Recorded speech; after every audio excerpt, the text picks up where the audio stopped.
When officers take an oath, they're not just agreeing to enforce the law.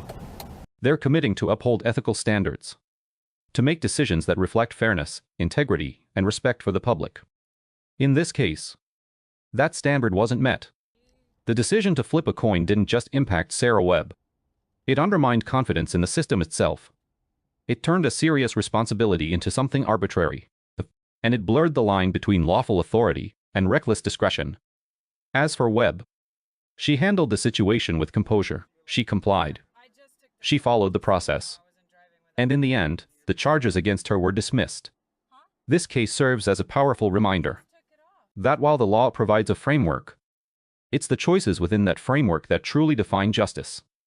Because at the end of the day, being right under the law is not the same as doing what's right. And that's what we're here to examine. Let us know what you think.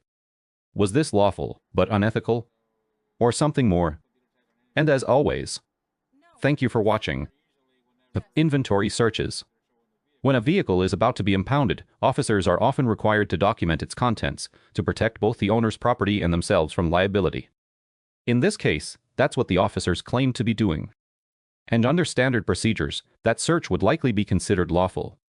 But the larger issue wasn't just about the search. It was about everything leading up to it. The uncertainty of the speed estimate, the lack of equipment, and most importantly, the decision to arrest, based on a coin toss. In the days that followed, the case against Sarah Webb began to fall apart. The charges were ultimately dropped. No conviction. No penalties. But the story didn't end there. Public reaction was swift. The video spread. And scrutiny followed. Roswell Police Chief Rusty Grant addressed the incident publicly, condemning the officers' actions. An internal investigation was launched. An external audit was brought in. And by July 26, 2018, both Officer Brown and Officer Wilson were fired. The department made it clear, even if certain actions were technically within the bounds of the law, the way those actions were carried out was unacceptable. Because policing isn't just about authority. It's about judgment, responsibility, and trust. Officers can rely on visual estimation of speed, and courts have upheld convictions based solely on that judgment. It becomes a matter of credibility whether a jury believes the officer's testimony. And in this case, Brown was confident enough to move forward. But what happened next would overshadow everything. As officers discussed what to do with Webb, whether to issue a citation or make an arrest, a decision was made. Not based on policy. Not based on clear judgment. But on chance. A coin flip app appeared on a phone. Heads, she goes to jail. Tails, she goes free. Just like that. A moment that should have been guided by training, law, and responsibility, reduced to randomness. Now, legally speaking, this is where things get complicated. Under both Georgia law and the U.S. Constitution, officers are allowed to make warrantless arrests for offenses committed in their presence, if they have probable cause. Even for relatively minor offenses like traffic violations. So technically, an arrest here could still be lawful.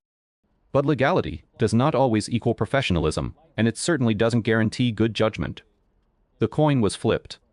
And soon after, Sarah Webb was ordered out of her car, placed in handcuffs, and escorted to the back of a patrol vehicle.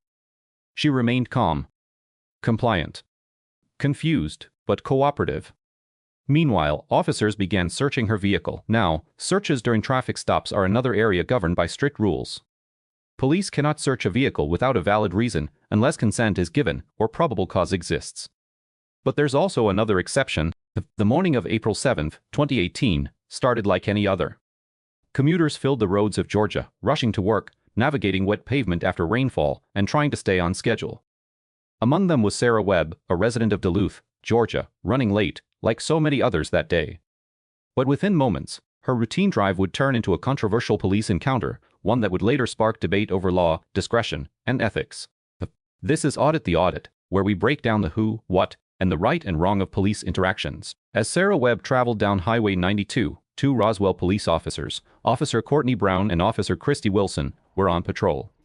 According to Officer Brown, Webb sped past her vehicle at what she believed was an extremely high rate of speed. So fast, in fact, that Brown claimed she had to accelerate to nearly 90 miles per hour just to catch up.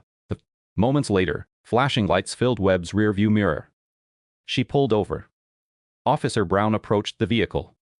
The tone was firm, direct. She immediately accused Webb of driving over 80 miles per hour on a wet roadway, conditions that, in her view, made the situation dangerous, even reckless. Webb, clearly shaken, apologized. She explained she was late for work, but the explanation didn't change the officer's stance. Brown instructed her to turn off the vehicle and hand over the keys. At this point, the situation had already escalated beyond a routine traffic stop. Back at the patrol car, things became more complicated.